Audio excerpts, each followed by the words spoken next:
मोसंबीचा juice बनवणार आहोत. त्याकरता मी मोसंबी घेतली आहे 3. आता ह्याचं वरचं साल वगैरे काढून मधलं गर आहे ते काढून आपण साईडला करून घेऊया. पुढची प्रोसेस पाहूया.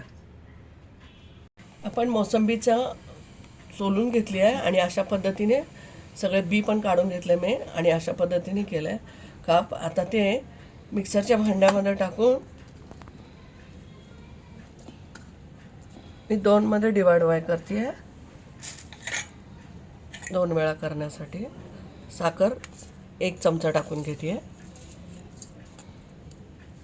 तुमच्या आवडीनुसार म्हणजे गोड किती हवं आहे तसं टाकून घ्या.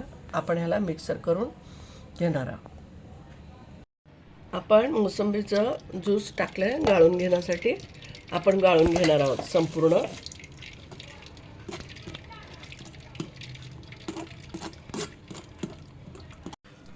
आपण मोसंबीचा ज्यूस तयार करून घेतला आहे, गाळून घेतला आहे. असा थोडं 2 आईस टाकलं आहे त्याच्या ग्लासात. आपण सर्व करून घेणार आहोत.